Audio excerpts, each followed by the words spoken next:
اللہ تعالیٰ فرماتا ہے کہ حساب کا وقت آ گیا لیکن انسان غفلت میں ہے۔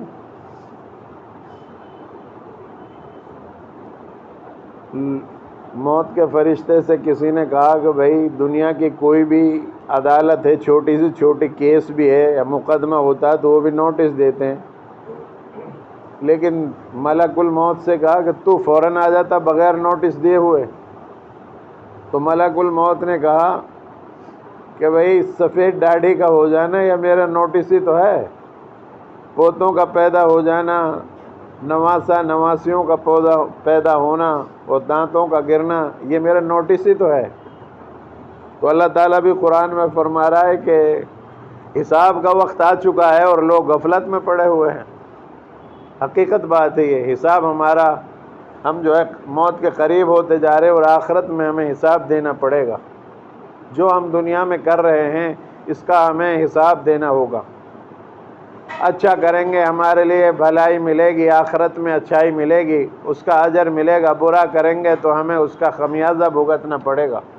اس لیے میں آپ سے عرض کر رہا ہوں کہ ہم اچھے کام کریں، برے کاموں سے بچنے کی کوشش کریں۔ آخرت میں ایک دن ہمیں اللہ کے روبرو حاضر ہونا ہے اور جواب دہی کرنی ہے۔ ذرہ کے برابر بھی کوئی برا کیا ہوگا وہ بھی سامنے لایا جائے گا، اس کا بھی خمیازہ بھگتنا پڑے گا۔ بھلائی کریں گے وہ بھی اللہ ہمارے سامنے رکھے گا، اس کا بھی ہمیں اجر ملے گا۔ تو اللہ تعالیٰ اس طرح سے ہمیں فرما رہا ہے۔ لوگوں کا محاسبہ کا وقت قریب آ گیا اور لوگوں کا حال یہ ہے کہ غفلت میں پڑے ہوئے ہیں، اور جو تازہ یاد دہانی اللہ کی طرف سے آتی ہے اس کا مذاق اڑاتے ہیں۔ مشرکین مکہ بھی مذاق اڑاتے تھے، بہت سارے مسلمان بھی مذاق اڑاتے ہیں۔ کیا یہ اللہ تعالیٰ فرما رہا ہے کیا یہ سمجھتے نہیں کہ ہم نے کتنی ہی بستیوں کو ہلاک کر دیا؟ آپ دیکھیے قوم عاد، قوم سمود کیسی کیسی طاقتور قومیں تھی، کھجور کے تنے کے برابر ان کا قد تھا، اور پہاڑوں کے اندر تراش کر بڑی بڑی چٹانوں میں مکان بناتے تھے، اور پھر یہ کہتے تھے کہ ہم سے زیادہ طاقتور کون ہو سکتا ہے، ہمیں کیسے ہلاک کر سکتا ہے کوئی، ہم تو بہت بڑے طاقتور ہیں۔ اللہ نے ان کو ہوا کے ذریعے سے ختم کر دیا۔ وہ جب ہوا تیز چلی تو ایسے زمین میں پڑے ہوئے تھے جیسے کھجور کے درخت جو ہے ہوا کے ذریعے زمین پر گر جاتے ہیں۔ جب اللہ کا عذاب آتا ہے میرے بھائیوں تو کوئی بچا نہیں سکتا۔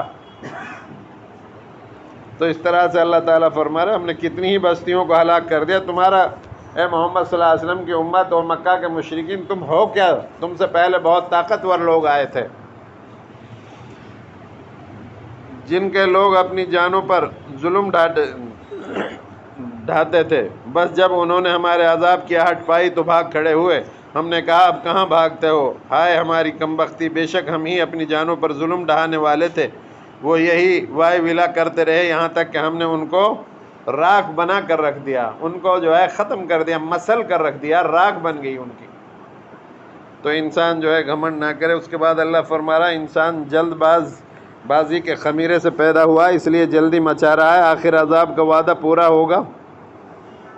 اللہ تعالیٰ کہہ رہا ہے کہ جو آدمی برا کرے گا اس کے اوپر عذاب آئے گا۔ تو مشرکین مکہ اور قومیں ایسی تھی جو یہ عذاب کا وعدہ، وہ کہتے تھے جلدی لاؤ عذاب، اگر تم سچے ہو نبی اے رسول صلی اللہ علیہ وسلم، اگر تم سچے ہو تو ہماری گرفت کیوں نہیں ہو رہی، ہمارے اوپر عذاب کیوں نہیں آ رہا؟ تو اللہ تعالیٰ فرما رہا ہے کہ جلدی مت مچاؤ، اللہ تعالیٰ جانتا ہے کب کس کے اوپر عذاب بھیجنا ہے، جلدی مت مچاؤ، عذاب تو آنا ہی ہے تمہارے اوپر تمہاری شرارتوں کی وجہ سے۔ قوموں نے مذاق اڑایا، نبیوں سے کہا اگر تم سچے ہو تو عذاب لا کر دکھاؤ۔ تو اللہ تعالیٰ ان کو فرما رہا ہے ایسا مت کرو، جلد بازی مت کرو، عذاب آ جائے گا تمہارے اوپر۔ کتنی بستیاں ہم نے پہلے ہلاک کر دی، ان کو دیکھو، اور اپنی جانوں پر ظلم نہ کرو۔ اور انسان کہہ رہا، اللہ تعالیٰ فرما رہا ہے انسان تو جلدی کے خمیرے سے بنا ہوا، بہت جلد باز ہے، عذاب کے لیے جو ہے جلدی مچا رہا ہے۔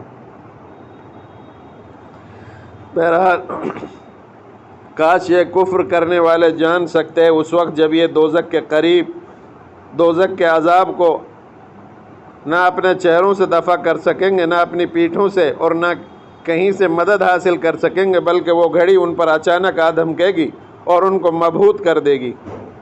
اس کے بعد موسیٰ علیہ السلام اور ہارون علیہ السلام کو حق و باطل کے درمیان فرق کرنے والی کسوٹی، روشنی اور یاد دہانی عطا فرمائی۔ ان کے لیے جو غیب میں رہتے ہوئے رب سے ڈرتے ہیں وہ قیامت سے لرزہ رہتے ہیں، اور یہ بھی ایک بابرکت یاد دہانی ہے جو ہم نے نازل فرمائی۔ تو کیا تم اس کے منکر بنے رہو گے؟ حضرت موسیٰ علیہ السلام اور ہارون علیہ السلام کا واقعہ بیان فرمایا، اور حق اور باطل کا کتنا فرق ہے وہ سب بتایا گیا۔ تو اللہ تبارک و تعالیٰ اس طریقے سے فرما رہا ہے۔ پھر آگے جو ہے قیامت کا زلزلہ آنے والا ہے، اور وہ ایسا زلزلہ ہو جیسا ابھی زلزلہ آیا تھا، آپ نے دیکھا وہ زلزلہ بہت سخت تھا۔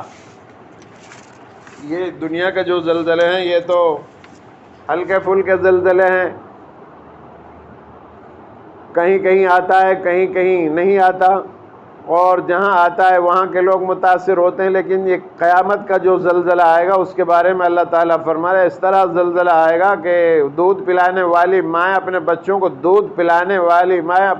بھول جائیں گی، حمل والی عورتیں اپنے حملوں کو گرا دیں گی۔ بہت زبردست خوفناک زلزلہ ہوگا۔ ایسا زلزلہ آنے والا کوئی کسی کو پہچانے گا نہیں۔ حدیث میں آتا ہے اللہ کے رسول نے فرمایا کوئی آدمی اپنی اونٹنی کا دودھ نکالنے کے لیے تیاری کرے گا اور تھن ہاتھ میں ہوگا، بالٹی پکڑ کر کے برتن لے کر کے دودھ نکالنے کے لیے تیار ہوگا، لیکن وہ زلزلہ آ جائے گا، قیامت کا بھونچال آ جائے گا۔ کوئی آدمی منہ میں لقمہ ڈالنے کے لیے تیاری کر رہا ہوگا، وہ ڈال نہیں پائے گا، قیامت آ جائے گی، زلزلہ آ جائے گا۔ زلزلے کیوں آتے ہیں؟ جب شراب پی جائے، جوا کھیلا جائے، زنا عام ہو جائے، چوری عام ہو جائے، لوگ دوسروں کا مال ہڑپنے لگے، رشوت عام ہو جائے، برائیاں عام ہو جائیں، ناچ گانے آتش بازی عام ہو جائے، بڑوں کا ادب نہ ہو، چھوٹوں پر رحم نہ ہو، ماں باپ کی فرما برداری نہ ہو، پرائے مال کو اپنا سمجھا جانے لگے، شرابیں عام ہو جائیں، تو اس وقت اللہ کی غیرت کو جوش آتا ہے، بڑی بڑی تعمیرات خاک کے تودے کر دی جاتی ہیں۔ اللہ تعالیٰ اس زلزلے سے، قیامت کے زلزلے سے ہماری حفاظت فرمائے۔ اس کے بعد اللہ تبارک و تعالیٰ داؤد علیہ السلام اور حضرت سلیمان علیہ السلام کا حوالہ دے کر بتایا کہ ان کی طرح ہی شکر گزار بننا چاہیے۔ وہ اقتدار پا کر بھی اللہ کے حکم کے مطابق معاملہ چلاتے تھے۔ پھر حضرت ایوب اور اسماعیل اور ادریس اور ذوالکفل علیہ السلام کا حوالہ دے کر نبی صلی اللہ علیہ وسلم اور آپ صلی اللہ علیہ وسلم کے مظلوم صحابہ رضی اللہ تعالی عنہم کی ہمت افزائی کی کہ جس طرح اللہ کے ان نیک بندوں نے صبر اختیار کیا اور اللہ نے صبر کے بدلے انہیں اپنی رحمتوں سے نوازا، اسی طرح تم بھی مصائب کے مقابلے میں صبر کا مظاہرہ کرو، اللہ تمہیں بھی اپنی رحمتوں سے نوازے گا۔ گویا اب قیامت تک کے لیے مسلمانوں کو بھی یہی سبق دیا جا رہا ہے، کاش وہ اسے سمجھیں۔ مسلمانوں کو اس طرح سے حضرت سلیمان علیہ السلام، داؤد علیہ السلام کو اللہ نے اقتدار دیا، سلطنت دی، حکومت عطا فرمائی، اور جو ہے پھر مسلمانوں کو بتایا جا رہا ہے کہ تم بھی جو ہے مصائب میں ہمت کے ساتھ رہو، حوصلے کے ساتھ رہو۔ صحابہ کو ہمت دی جا رہی ہے، اور اس امت کو بتایا جا رہا ہے کہ تمہارے اوپر بھی ظلم زیادتیاں ہوں گی، لیکن تم جو ہے ہمت سے کام لینا اور صبر کے ساتھ اپنے ایمان پر ڈٹے رہنا، اللہ تبارک و تعالیٰ کی مدد ضرور آئے گی۔ اس طرح سے حضرت یونس علیہ السلام، زکریا علیہ السلام اور حضرت مریم علیہ السلام کا حوالہ دے کر، جن کے لیے اللہ نے انتہائی تاریکی اور مایوس کن حالات میں اپنی قدرت اور حکمت کے نہایت حیرت انگیز کرش میں نمودار کیے، تاکہ یقین آ جائے کہ حالات و اسباب سب اللہ کے اختیار میں، اس لیے اسے راضی کرنے کی فکر کرو۔ فرمایا جو شخص ایمان والا ہو اور عمل صالح کرے تو اس کی ناقدری نہ ہوگی۔ ہمارے یہاں ریکارڈ میں سب کچھ محفوظ ہے۔ جب کوئی بستی ہلاک کی جاتی ہے تو دوبارہ اسے موقع نہیں دیا جاتا۔ تم اور تمہارے وہ معبود جنہیں تم اللہ کو چھوڑ کر پکارتے ہو جہنم کا ایندھن ہے، وہاں تم کو جانا ہے۔ اگر یہ واقعی معبود ہوتے تو جہنم میں نہ جاتے، اب سب کو ہمیشہ اسی میں رہنا ہے۔ وہاں وہ پھنکارے ماریں گے اور حال یہ ہوگا کہ کان پڑی آواز سنائی نہ دے گی۔ رہے وہ لوگ جن کے لیے ہماری طرف سے بھلائی کا پہلے ہی فیصلہ ہو چکا ہے، تو وہ یقیناً اس سے دور رکھے جائیں گے اور اس کی سر آہٹ تک نہ سنیں گے، ہمیشہ من پسند چیزوں کے درمیان رہیں گے۔ انتہائی گھبراہٹ کا وقت ان کو پریشان نہ کرے گا، ملائکہ پڑھ کر ان کو ہاتھ لے لیں گے، اور یہی وہ دن ہے جس کا تم سے وعدہ تھا یہی وہ دن ہے جب ہم آسمان کو ایسے لپیٹ کر رکھ دیں گے جیسے چادر لپیٹ دی جاتی ہے، اور جیسے ہم نے تم کو پہلی بار پیدا کیا ویسے دوبارہ پیدا کریں گے۔ یہ پکا وعدہ ہے جسے ہم ضرور پورا کریں گے۔ زبور میں نصیحت کے بعد ہم نے لکھ دیا ہے کہ ہمارے نیک بندے زمین کے وارث ہوں گے۔ یہ عبادت گزار بندوں کے لیے بڑی خبر ہے، اور اے نبی صلی اللہ علیہ وسلم، ہم نے آپ کو سارے عالم کے لیے رحمت بنا کر بھیجا ہے۔ سورت کے خاتمے پر نبی صلی اللہ علیہ وسلم اور صحابہ رضی اللہ علیہم اجمعین کو اطمینان دیا کہ اپنے کام میں لگے رہو، جو اختلاف کرتے ہیں ان کا معاملہ ہم پر چھوڑ دو۔ حج کے متعلق بیان ہوئے، قریش کے ظلم و ستم کا بیان ہوا، ہجرت کا بیان ہوا، اور کسی کے گھر جانا ہے کہ کس طرح جانا ہے، کون سے وقت جانا ہے، کیسے اجازت لینی ہے، کون کون سے وقت ایسے ہیں جو تخلیہ کے ہیں، آدمی اپنی بیوی بچوں سے بھی بات کرتا ہے، ایسے وقت میں کسی کے گھر جا کر نہ بیٹھا جائے۔ بہت سے لوگوں کی عادت ہے کہ آپ اپنے کام میں مشغول ہیں، گھر میں اپنے بیوی بچوں سے بات چیت کرنے، آپ کا موڈ ہے بات چیت کرنی ہے آپ کو، اور کوئی دوسرا آ کر کے اس میں مخل ہو جائے اور وہاں گھنٹوں 2 گھنٹہ بیٹھا رہے۔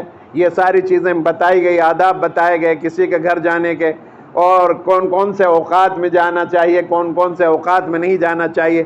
ظہر کے بعد بھی آدمی کا آرام کرنے کا وقت ہے، عشاء کے بعد بھی آرام کا وقت ہوتا ہے، بیوی بچوں سے ملنے کا، ان کو وقت دینے کا وقت ہوتا ہے۔ ایسے وقت میں کسی کے گھر جا کر دیر تک بیٹھنا، گپے مارنا منع کیا گیا۔ زنا کے بارے میں بتایا گیا کہ جو آدمی شادی شدہ ہو کر زنا کرتا ہے اس کو گڑھا کھود کر اس کو قتل کیا جائے، رجم کر دیا جائے، پتھر مار کے ہلاک کر دیا جائے۔ جو بغیر شادی شدہ کے نوجوان ہیں، بچے ہیں، نوجوان کوئی آدمی بغیر شادی شدہ وہ زنا کرتا ہے تو اس کو 100 کوڑے مارے جائیں، اور یہ سزائیں زنا کی متعین کی گئی، اور بھی بہت سارے احکامات بیان کیے۔